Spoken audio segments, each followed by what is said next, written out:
I am very excited to introduce you to this next portion of our program, our keynote address from my colleague and friend, Dr. Michael Baston. Let me tell you a little bit about Dr. Baston. There he is. Michael, I saw you for a minute and then you went away, but I know you're coming back through the magic of technology. There you are. Hi, Michael. Hello there. Great to see you this morning. Great to see you as well. Thank you so very much for being here and being a part of our 2021-2022 Convocation. We're just thrilled to have you. We've had a morning together sharing some state of the college information and celebrating some successes, and we're thrilled to hear from you. I was just about to give a brief introduction, if it's okay. And then I'll turn it over to you. Wonderful. Dr. Michael A. Baston is the 7th president of Rockland Community College. He joined Rockland from LaGuardia Community College, where he served as the vice president for student affairs and associate provost. Noted for better integrating and aligning academic and student affairs functions, Dr. Baston also helped grow LaGuardia's grant funding to support new and creative interventions for student retention and success, with a special focus on diverse and underserved student populations. Named by Diverse Issues in Higher Education magazine among the most notable education leaders of 2017, Dr. Michael Baston is, the 7th president at Rockland. The Chronicle of Higher Education, The Atlantic, the Community College Times, the Education Advisory Board, MSNBC, and 2 books, The Handbook for Student Affairs in Community College and Race Education and Reintegrating Formerly Incarcerated Citizens, have featured Dr. Baston's work in developing comprehensive supports that foster student college completion. Most recently, Diverse Issues in Higher Education magazine named him among the most notable education leaders of 2017. Dr. Baston consults with college leadership teams around the nation, helping them integrate student success initiatives to advance college completion through guided pathways. He is an American Association of Community Colleges Pathways coach, as a member of the inaugural class of Aspen Institute Presidential Fellows for Community College Excellence, where he explored systemic issues affecting the educational access pipeline and student success. Dr. Baston began his career as a public interest lawyer representing various educational institutions and social justice organizations. His work with academic clients led him to pursue a second career in education in academia as both a professor of legal studies and business and a student affairs administrator. Dr. Baston holds a BA from Iona College, a JD from Brooklyn Law School, and an EDD from St. John Fisher College. Please join me in giving Dr. Michael Baston a warm Forsyth Tech Community College welcome. Thank you so much for that wonderful introduction and for your wonderful leadership and friendship. I'm so proud to be with you today on this extraordinary day where you are celebrating all that you have accomplished, weathering many storms, and you have been able now to get us to the place where we're getting our students ready for the rest of the journey. Today, I want to talk to you from this idea or this concept of blazing trails to build hope. I do understand that you are the trailblazers, and blazing trails ultimately will continue to enable all to build the hope as we create conditions for student success. I'm going to share my screen at this time to take you through a bit of the presentation, and then we're going to have an opportunity to really talk with folks right there where you are. Here we go.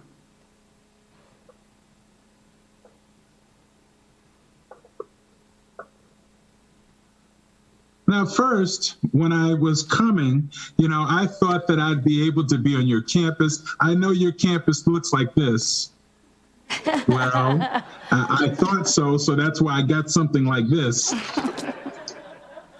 Actually, I know you're ready. You were ready for summer to go because you wanted to be with your students. You wanted to be with those who you make a difference in their lives. You wanted to be with those that you knew could benefit from your time, your care, your attention. You couldn't wait to get back and see these smiling faces.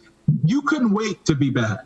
And the truth is, we know that we have been going through a lot of changes.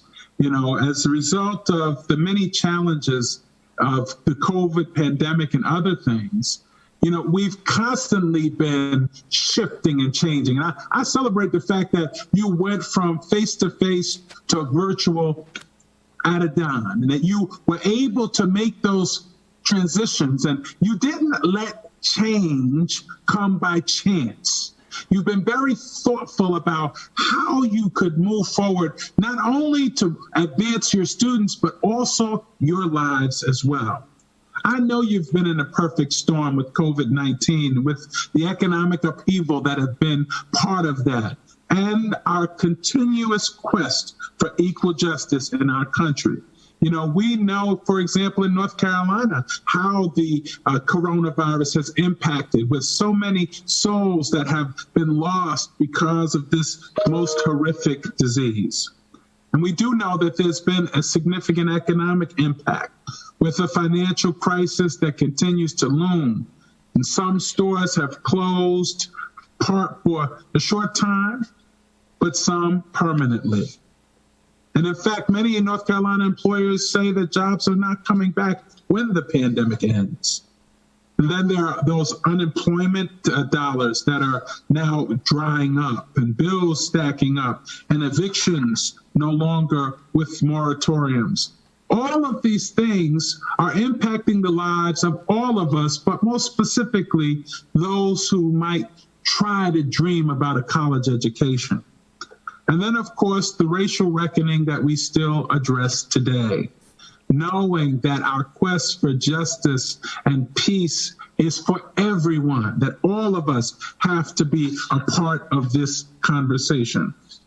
It means that we must recognize that what it means to be an American is being redefined before our very eyes. Take a listen as we rethink what it means to be an American.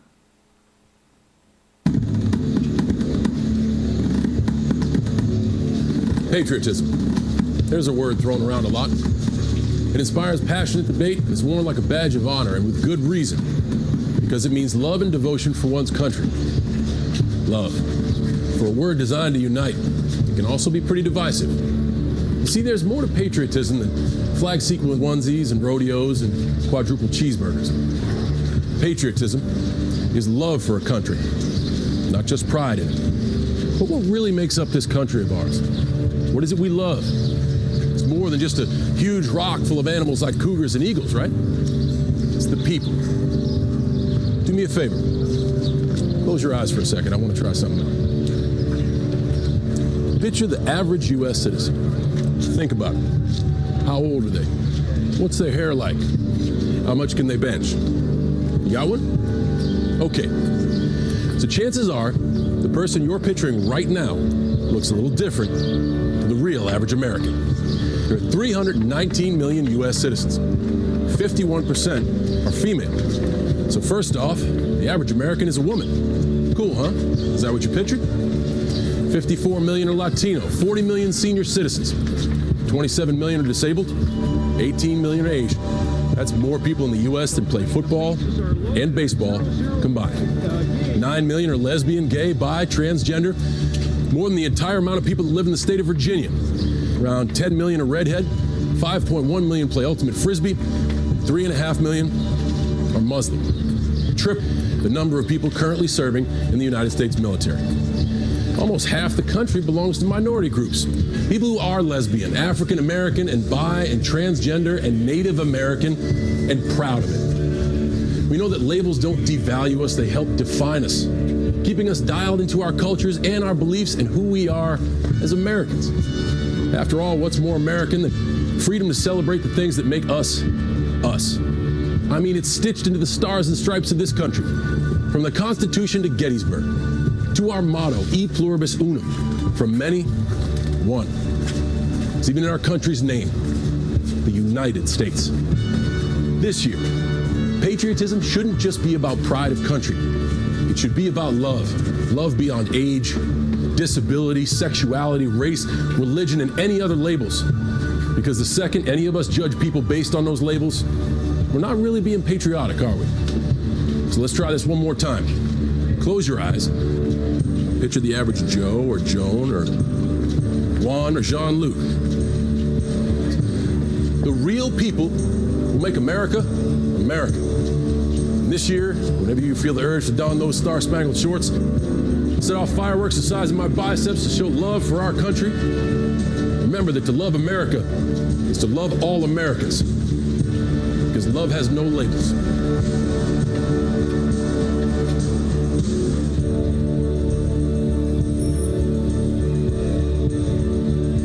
We are America. You are America. And we want the story of Forsyth to be a story that talks about bringing out the best in America. That Forsyth Tech's collaborative culture will defy the trends I've talked about earlier and lead North Carolina.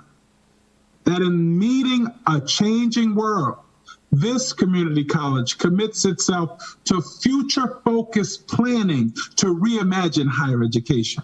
That this community college makes collaboration, accountability, and participatory governance extraordinarily important. That we are fighting for social justice and inclusive excellence. These are the things that I believe will continue to enable Forsyth Tech to blaze trails and build hope. Now, with respect to this future-focused planning to reimagine higher education, I originally talked to you about the perfect storm that we have faced, that storm of COVID and the economic challenges that are connected to it, as well as our quest for justice, equal justice. But there are other storms brewing, and they have been brewing for a long time. The truth is, we got to recognize that there is a demographic drought that is happening. Not having enough folks prepared in the workforce to transform and to transcend the challenges we currently face. In our community, we are facing in higher education more and fierce competition, and we have greater expectations coming from students, employers, and the community at large. And this is a perfect storm. It's not just to our local community, but we have to really understand what is at stake. And what's at stake is the fact that we have a global talent crunch like none other. Korn Ferry just recently put out a report that says by 2030, more than 85 million jobs could go unfilled because there aren't enough skilled people to take them. In a report that just came out from MC on the SANSdemic, or SANS meaning without, demic meaning people, there is this approaching SANSdemic that will transform the labor market for the rest of our lives in our country. Now, there are three major factors that have hastened the approach of a people shortage in terms of moving our country forward. First, the record number of baby boomers that left the market in 2020. Not only did many age out, but the current pandemic has really taken people out of the labor market. Millions of prime age workers, many of them women, left the labor market. Meanwhile, huge numbers of men have been leaving the labor force and opting for part-time instead of full-time work for several decades. We know that there has been what we've been called the she-cession, this reality that many women with children have had to leave the workforce because they couldn't work and manage the child care and all the other attendant things that are going on. So we have this she-recession that is happening. And then, of course, the U.S. has experienced the lowest birth rates in our nation's history. So we've got a people problem. And it's going to require us as higher education to respond in different ways. First and foremost, we got to recruit beyond our traditional demographics. We will need to significantly expand our reach to non-traditional students. We must have programs geared toward adult learning and non-degree training to boost enrollment, and we must continue to expand recruitment areas and communities that are underrepresented in the college classroom.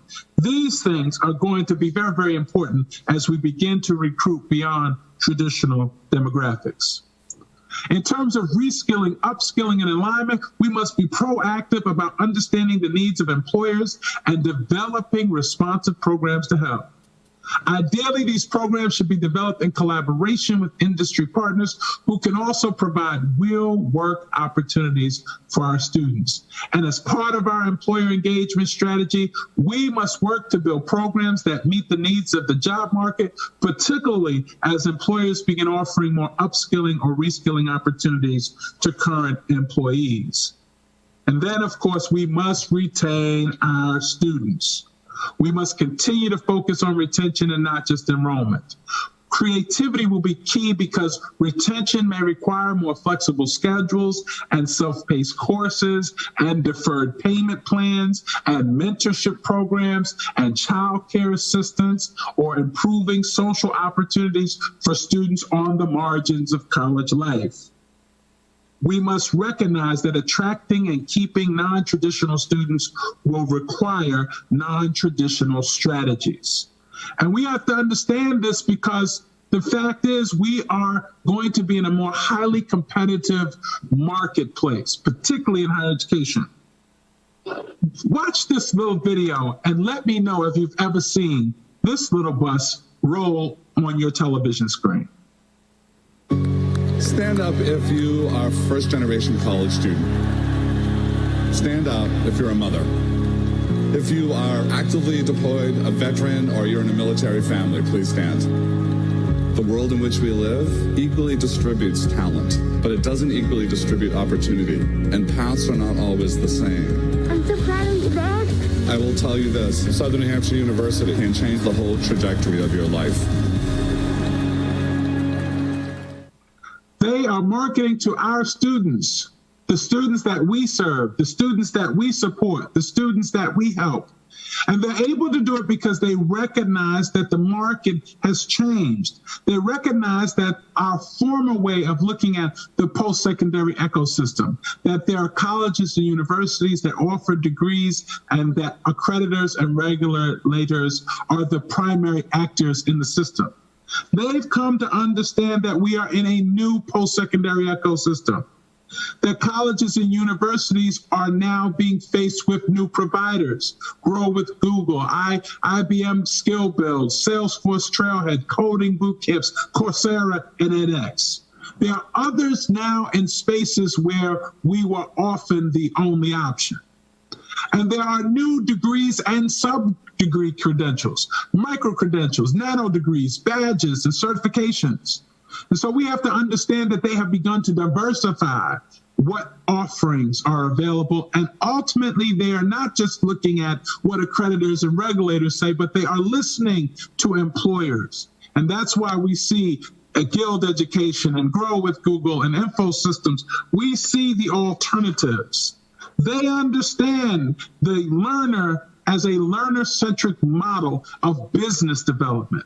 They see themselves as curator, know the student, know their goals. They see themselves as translators. How can we gather the knowledge that students learn, what they know? How can we give them credit for prior learning? How can we do skill-based assessments? How can we think about project-based work and clinical assignments? How can we ensure that we're focusing on skills and competencies because that's what the labor market now requires? They see themselves as credentialer, not just offering degrees, but those certifications, those micro-credentials, and those short burst learning opportunities. And they also see themselves as the career partner with the student, offering subscription services and co-op membership and lifelong access so that they can keep the student always connected, always always getting to know them, always understanding how their goals are changing,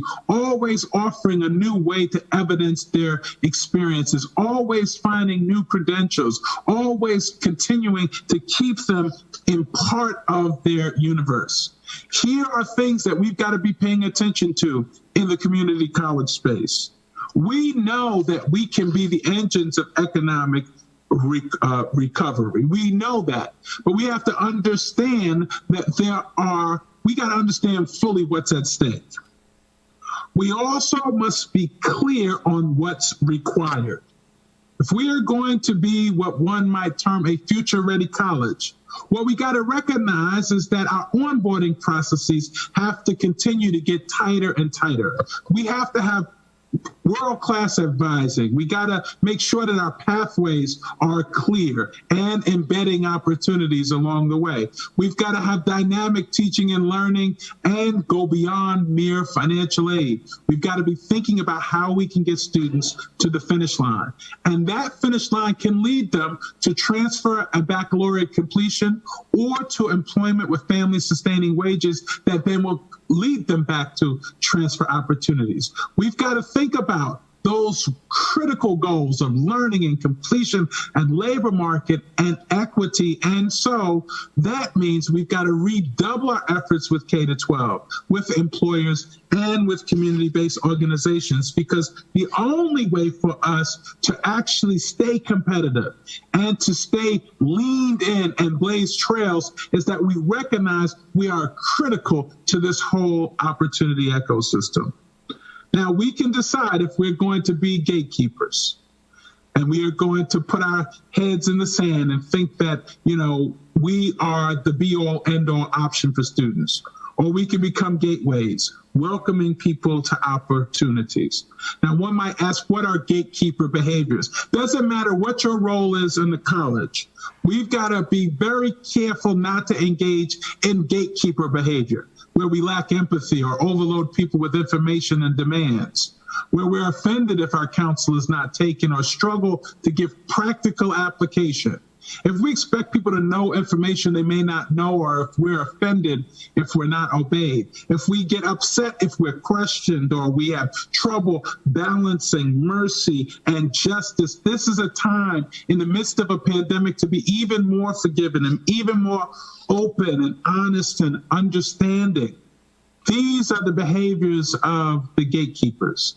But I hope that each and every person at Forsyth Tech exercises gateway behaviors, that you are patient and informative, personal, courteous, helpful, motivational, non-judgmental, compassionate, empathetic, and most importantly, perceptive. So, are you a gatekeeper or a gateway? Does the work that you do demonstrate that which you hope aspire to be? What we know is this.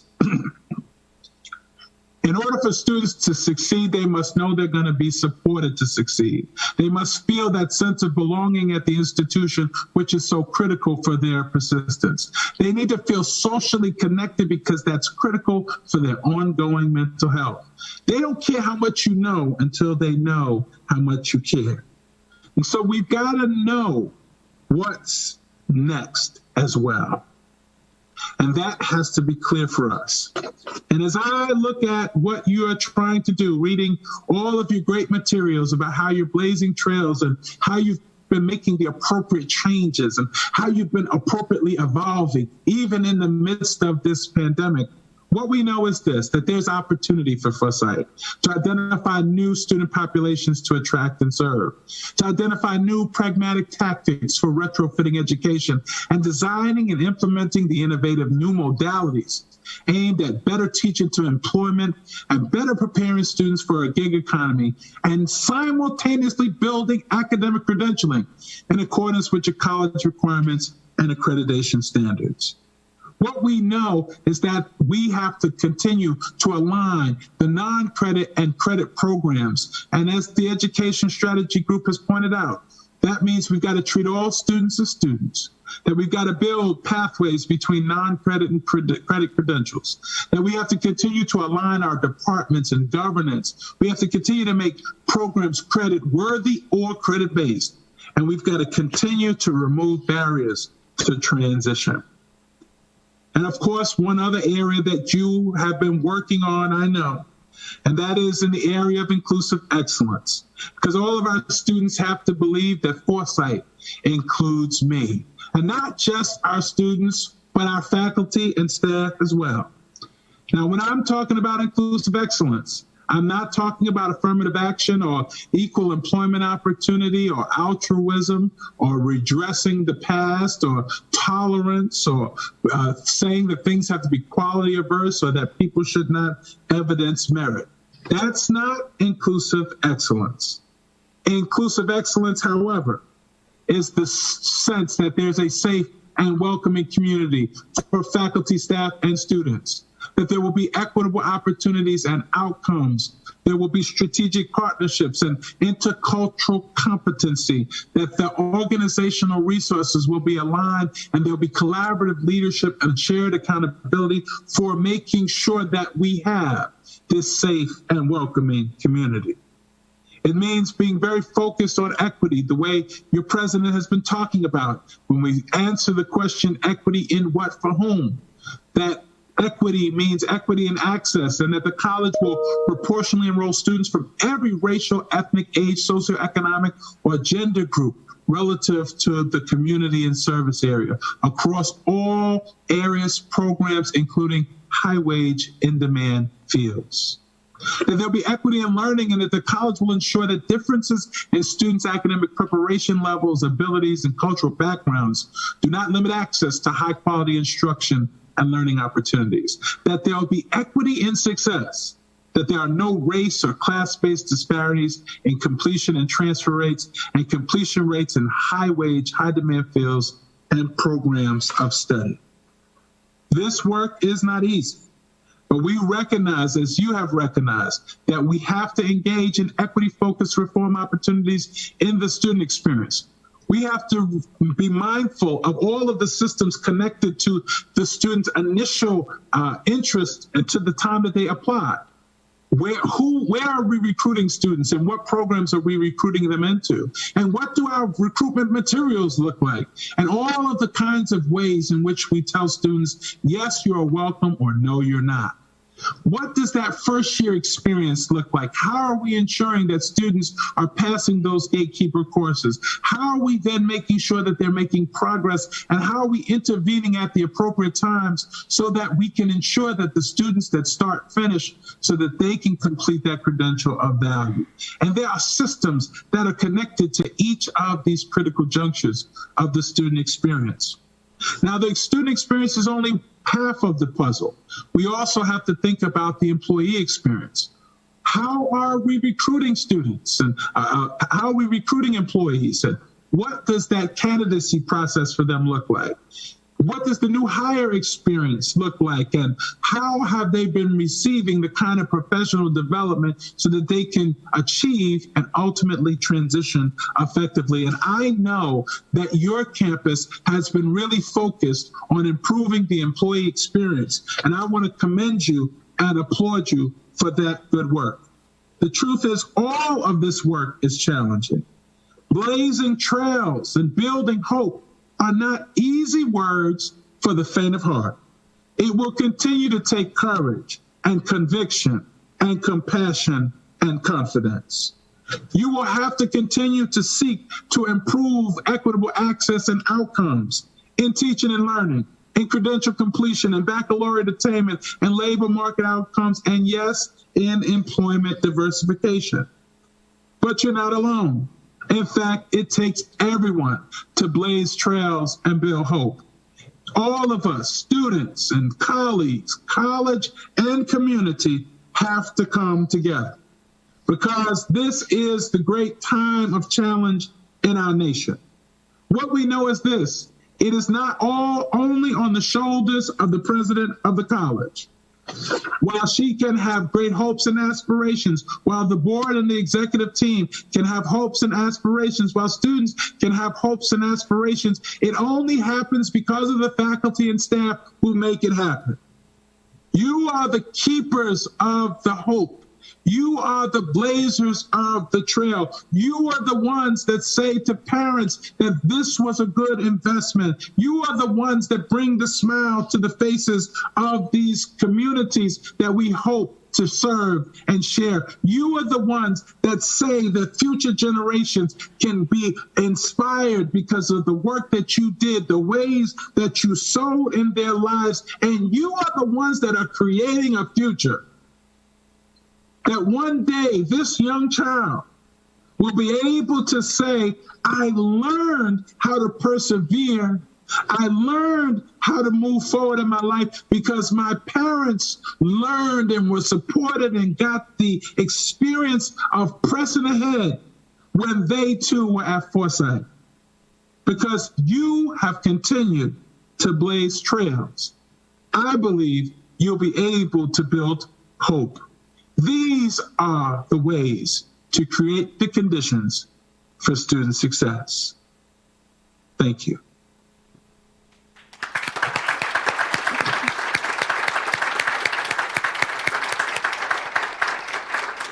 I hope some of you were able to see yourself in that presentation. And now I'm going to ask for some members of your community to come now, that we might ask them some questions as we continue to blaze trails to build hope. And Michael, if it's okay with you, I will introduce our members of our panel this morning and ask them to come up as I call their name.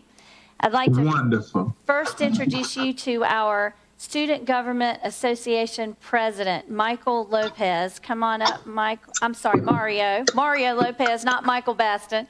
Mario Lopez, come on up. I would like to invite Rhea Witherspoon, who is one of our care navigators, to come up.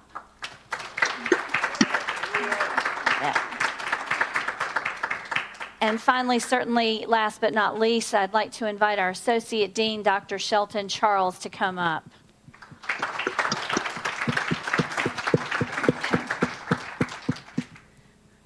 All right, Michael. They are all here and ready for you, and I will also, at the same time, there's a number on the bottom of the screen for everyone joining us, not in Rhodes Conference Center this morning, or even if you're in Rhodes Conference Center and you'd like to text your questions, that will come at the end of this segment. But go ahead and start to text your questions if you have any for Dr. Baston. Back to you, Michael.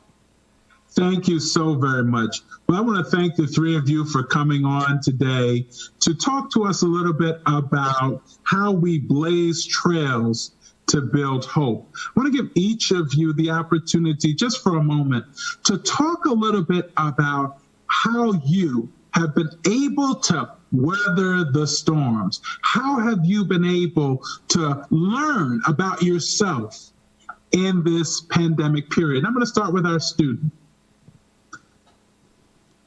Mario, how have you been able to, so what have you learned about yourself as a result of going through this period of our history? Thank you for your question and thank you for your speech because it motivated me a lot.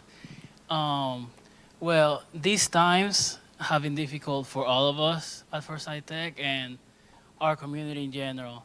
Personally, the shift towards online education was difficult at the beginning, but here at Forsyth Tech, I found an encouragement and also like understanding from the teachers, and I felt like I was supported for me to continue going on my own journey because I'm originally from Venezuela, and for me, starting here at Forsyth Tech made a lot of sacrifice because back then I had to start working full-time in order to be able to afford coming to school. And paying out-of-state tuition was very difficult for me. And I was researching the law of the state for in-state. And I found that there's a community college exemption that would allow me to be in-state tuition. And at that time, I was taking a class at another community college online that we didn't have here for Forsyth Tech. And the difference that I found was that when I approached Forsyth Tech, admissions for considering my request, I felt a bigger welcoming, and I felt heard that they were going to research my inquiry. And luckily, I was able to obtain what I needed to succeed. And it's been like that ever since I came, and that's why I'm in the position I am right now, because I want more people to have their own opportunity. Mario, thank you so much. And you are a real champion. We are so happy to have you here with us today. Let's hear from our care team member. Thank you again for having me. Again, your speech was very inspiring. As one of the newer members here and a newer office here at the college as a care navigator, I look at my life prior to coming here to Forsyth Tech. I've spent 25 years in the human services field and giving back to others that oftentimes don't have a voice. And I found making the transition here to Forsyth Tech an even more opportunity to be that voice of the voiceless and to find those things for our students as well as faculty and staff that can help bridge the gap, that can help eliminate barriers and make them, in a sense, become successful in their dreams. Oh, thank you so much. And your name again? I'm sorry. It's Rhea Witherspoon. Rhea. Yes. Thank you, Rhea. All right. And our other speaker. So, thank you for the excellent speech. It was motivational. Thank you. So, two things have really helped me. One is knowing your why. Why am I here at Forsyth Tech? And the second thing is family, work family. So my why when I left graduate school was to come to Forsyth Tech to make a difference. Because yes, I could stay in the research world, and yes, you could make a lot of money, but then sometimes it's difficult to be in that world. But when you come to Forsyth Tech and you meet students that you can help right on the spot, that's your why. The second thing is work family. From my supervisor to my colleagues, I could rely on those individuals. During the tough days, they could lift you up so you could lift the students up. And that is what has really sustained me throughout the pandemic and throughout whatever is happening right now. Let me have your name one more time. I'm Shelton Charles. Shelton, okay. Shelton, I want to stay with you for a moment. It's very, very powerful that you made a conscious decision to be a part of this community and to help really lift the hopes and dreams and aspirations of our students. Talk to us a little bit about how you think during this period of time the college has grown. Okay, so college has grown. We have a mission, we have a vision, we have a president that cares. We have faculty and staff that cares. We have faculty that would go above and beyond to care for our students. And it's just a community of people who want to see each other succeed. So that's the thing that I will say. That's how I'd answer the question. Thank you so much. Mario, same question. Sort of, how do you feel, like you've now really talked about how sort of you have grown. How do you feel the college has grown during this challenging time?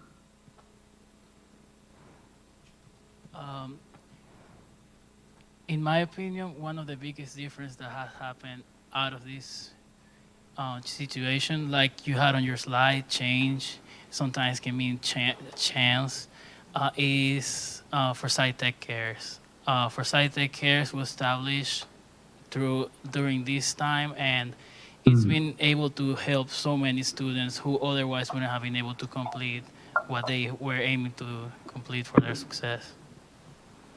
All right. How about you, Rhea? How has sort of the college changed? You know, I know that you sort of are relatively new, but still have experienced enough in the way of watching the college continue to adapt and grow. Well, to kind of build on a little bit of what Mario said, one of the biggest changes I've seen here at the college is the introduction of the department, the office that I'm in, Forsyth Tech Cares. It's like we have an internal social service agency here at the college, because oftentimes when individuals go off to college, they focus a lot on, well, mainly on the academic needs or the academic barriers that may impact someone's ability to finish their programs. However, neglecting the fact that there may be some non-academic reasons that that student may not enroll again in the next semester or successfully complete their programs.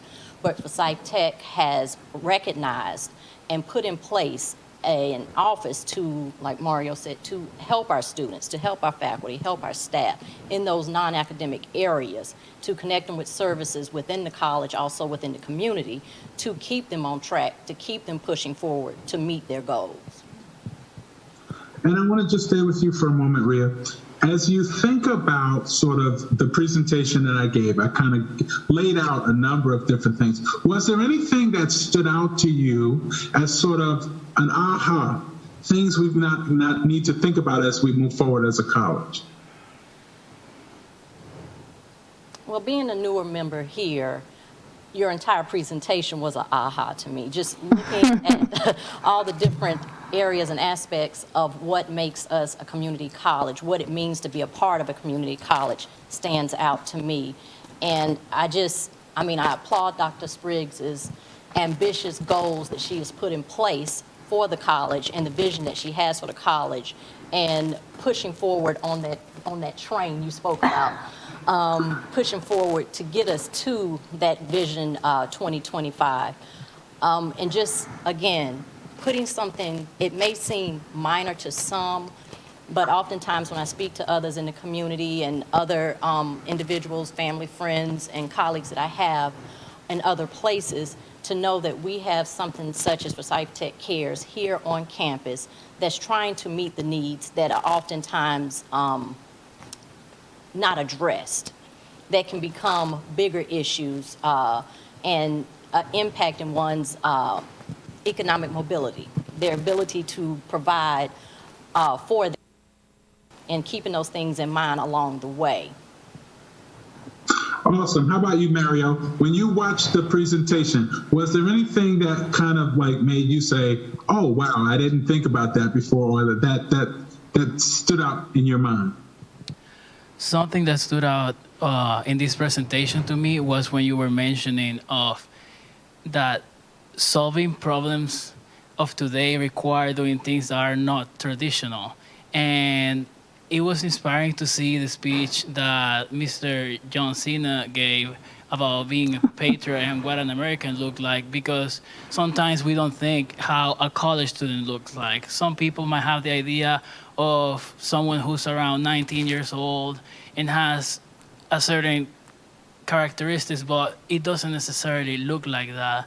And when we go to solving problems in a different way, it takes me back to when I started a month ago as SGA president, interim SGA president. I was researching about ways that we could do things different, what ideas we could bring to the table, and searching statistics and stuff like that. I found that Georgia State University, they have started a new program which is kind of like AI-based, which what they do is students that tend to not complete their education have certain characteristics along the way that often are not looked on, but are missed. And these students sometimes may have needs on which they are not going to approach the college to solve, but that they can be detected on data based on like grades, socioeconomic background, and other reasons.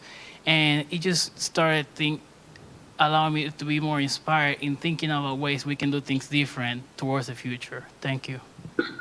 I love that, Mario. Thank you so much. You're giving us all a lot of good tips for how we can get better and better and better. How about you, Shelton? Is there anything that came from the presentation that sort of is an aha or something that kind of was important to you? So one thing I looked at is the changing landscape of education. Because we're not competing with these colleges around. We're competing with colleges all over the world. Because you see those online colleges, they're just grabbing students from anywhere. And what that said to me, we have to stay innovative. And a lot of the things that we learned over the time with the pandemic, we can't just disregard some of those things. Because we have our online classes. We had, over the summer, small teaching online in terms of how to get better at teaching online, how to get better at teaching the 8-week classes. We need to get better at those things, because if we are not innovative and stay innovative, then our students will be taken by anyone who could give them something shinier. So we need to be the shiny so that they could stay here. I love it. I mean, that is such an important insight, because, in fact, we have to recognize that there's a whole different level of competition.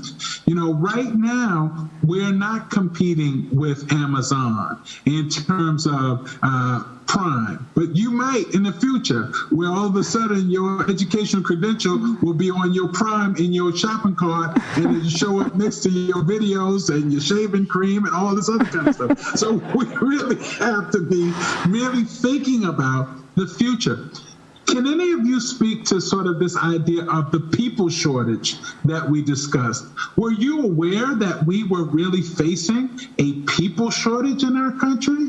How about you start, Rhea? Were you aware that we were having such a people shortage? Well, when you mentioned it, I did think about it, and I said, that's probably accurate and true. Before you said anything, is it something that was at the forefront of my mind? I can't say that it was. I do definitely see how it relates and correlates to here and the student body enrollment and all of that, because the world as we know it has shifted, has changed in so many ways. And I mean, as a college, that's something that we have to take on. We've recognized it, and we're taking it on to figure out new and inventive ways to shift and change with it. How about you, Shelton? So when I look at people shortage, I don't necessarily see a shortage because we're a global village.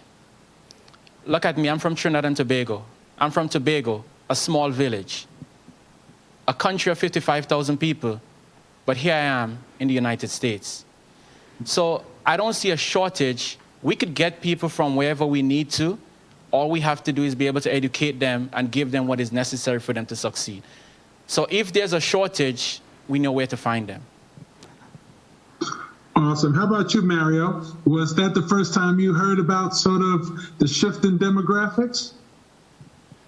I think there's a coming shortage, especially on the trades, that sometimes it's overlooked, and we need to be able to encourage students to succeed, and also that succeed can mean different ways, and here at Forsyth Tech, we can provide them the opportunity to succeed in their own way. Thank you. Awesome, awesome. I want to now have each of you give everyone who's watching, who's there with you at the Corey, there at the center or all over Zoom land that are going to be looking at this video. I want to give each of you a moment just to share what is your greatest hope for this upcoming semester. What is your greatest hope for this upcoming semester? And so we're going to start this time with Shelton. What's your greatest hope for this upcoming semester? My greatest hope. Wow. Give me a quick second. Let me think about that. There's a lot of great hopes, but I need to just pick one.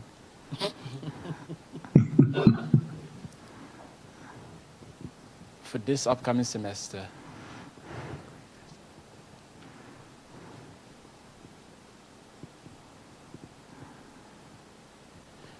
I guess my greatest hope is that we'll be able to accomplish the 2 taps that the president outlined.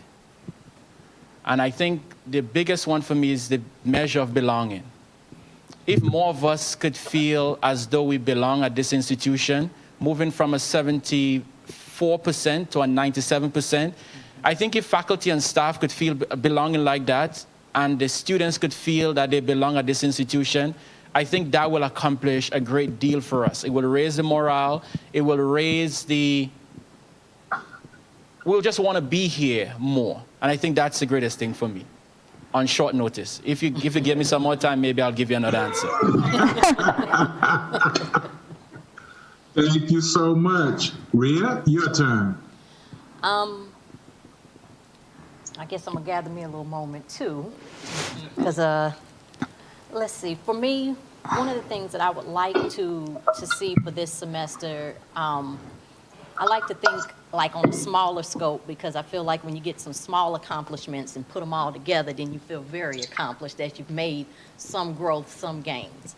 I want to be able to be one of those people that have helped someone along the way, that has helped them realize there are people out here that are their biggest cheerleaders, that they may not always hear all the time, that we're here to help, support, and walk that path or that journey along the way with you.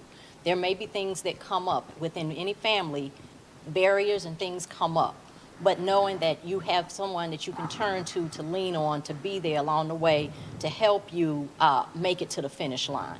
And just knowing that when you get that call, back I don't do it for that, but when you do get that call, or you walk past a student that says, I'm still here because of you, that warms your heart, to know that you were a piece, that you're just a piece of that, making that accomplishment happen for that person.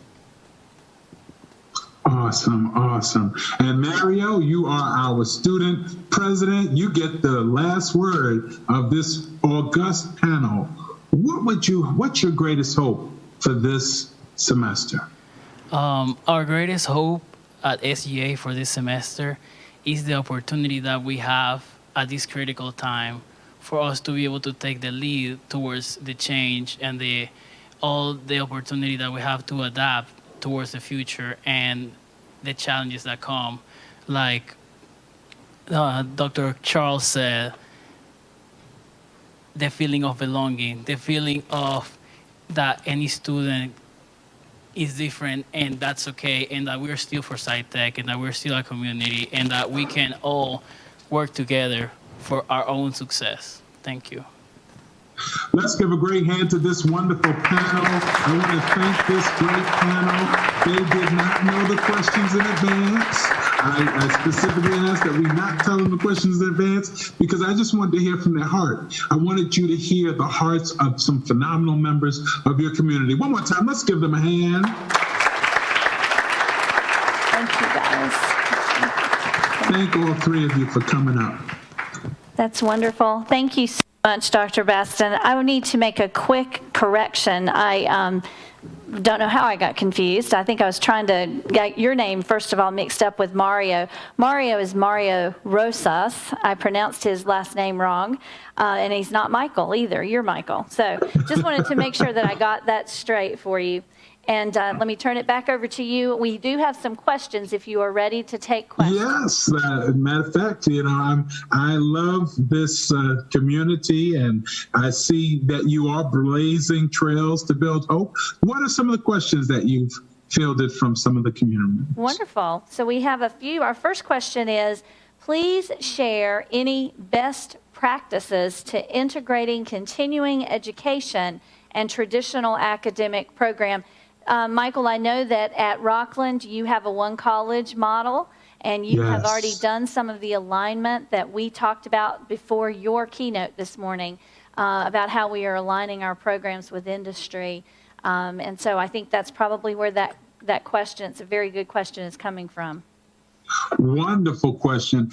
In fact, we have to make sure that we treat all students as students. And that happens even in our marketing materials, in how we actually seek to bring students in and what we talk to them in those initial conversations. So it's not just limited to the academic programs where we list the shorter term credentials within the context of how they can lead to longer term credentials within academic programs. It's offering options at the front end and their connection phase of the student experience when they are having some interest in our institution, so that our admissions counselors are not just talking about credit programs. They're also talking about the non-degree programs and how students can get credit for prior learning and how they can actually have stackable opportunities along the educational path.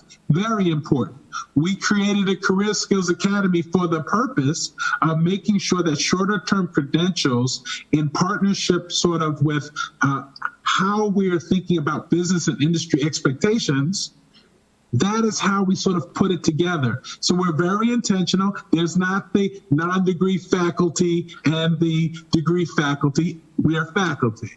We really are focused on how do we ensure that when we're engaged in employers, that we have a unified voice with employer engagement so that we can get internships that are not just for the credit-bearing programs, but that there are internship placements as well in the non-degree programs. These are very specific strategies that an institution can use, and the way in which you talk, the language you use becomes critical, and so that there are not these artificially constructed barriers that then keep us from recognizing the power and the potential of the non-degree students ultimately being the enrollment pipeline to the degree programs. Mm-hmm. Yes, exactly. Wonderful. Thank you so much, Michael. We have another question related to greater retention from our students, for our students, and specifically, how do we as a college take strategic steps toward greater retention for students? Well, one of the things that every single member of the college community can do is adopt my GPA strategy. I have a GPA strategy.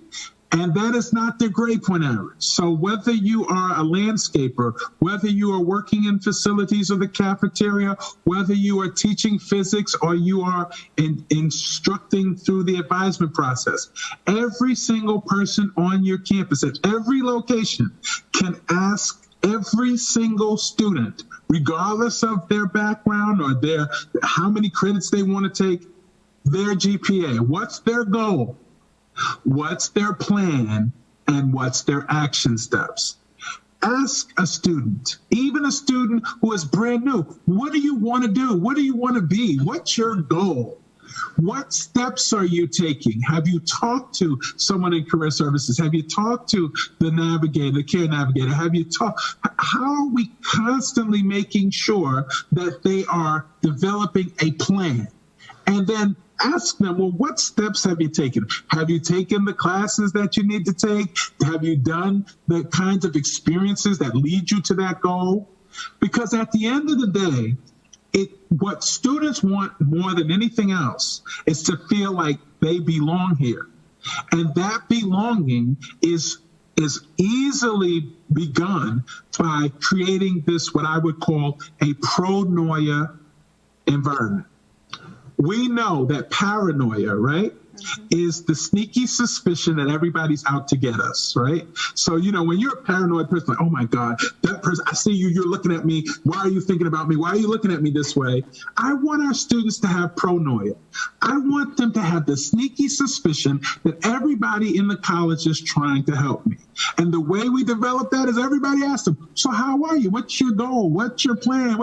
So that when they get home, they can say, honey, or they could say to their children, I got this suspicion that over there at Forsyth Tech, everybody wants me to succeed. They're always asking me what my goals are. They're always asking me, have I have any plans? They're asking me if they can help me.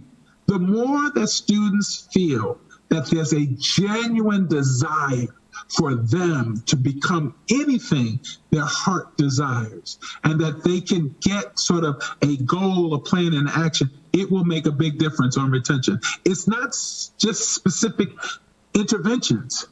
It's a kindness intervention that can be done by everybody. That's awesome. I love that, Michael. Thank you so much. And I think such wise words. We talked earlier this morning about being intentional and proactive and also relational as we build these systems to support our students. And that's exactly what you're talking about, I think, as well, in your pronoria. Is that how you said that? Pronoia. Instead of paranoia, we want them to have pronoia. Yes, absolutely. I think we've got about 4 minutes. I've got more questions, several more, but can we try at least one more, Michael, before you leave us? Absolutely. Okay, Absolutely. let's see. This is a great question. How do we make steps to change our gatekeeper mentality? Can we get your bullet points explaining gatekeeper mentality and how to change our speech to become away from the gatekeepers? Well, first and foremost, you have to be able to be honest with yourself to determine if, in fact, you're engaging in gateway or gatekeeper behavior. And once you've decided, maybe there's a few of these, and I'll send these to you, Madam President, so that you can share, the exact same things that I talked about in the gateway are the antidote to the gatekeeper. This idea of being perceptive, this idea of engaging in your emotional intelligence. Emotional intelligence is critically important for any person that's going to try to be a trailblazer that builds hope. You have to be able to understand yourself. So you have to understand your own pain points. What are the things that really kind of tick you off? Because you got to develop your own ability. If you're... Back in the day, many people may not get this reference, but back in the day, there was a Honeymooners skit, and Ralph Cramden, the main character, he's got a lot of problems, and he's trying to, and the doctor tells him, I want you to recite this little poem. Pins and needles, needles and pins. It's a happy man that grins. And then smile when somebody gets on your nerves. So I want you to develop, instead of a way to snap back at somebody who says something or does something that annoys you, to say pins and needles, needles and pins. It's a happy person that grins. Put a little smile on your face and then try to address the issues. It's just very, very critical that we are thinking about, what if it was us? What if I was the one with that question?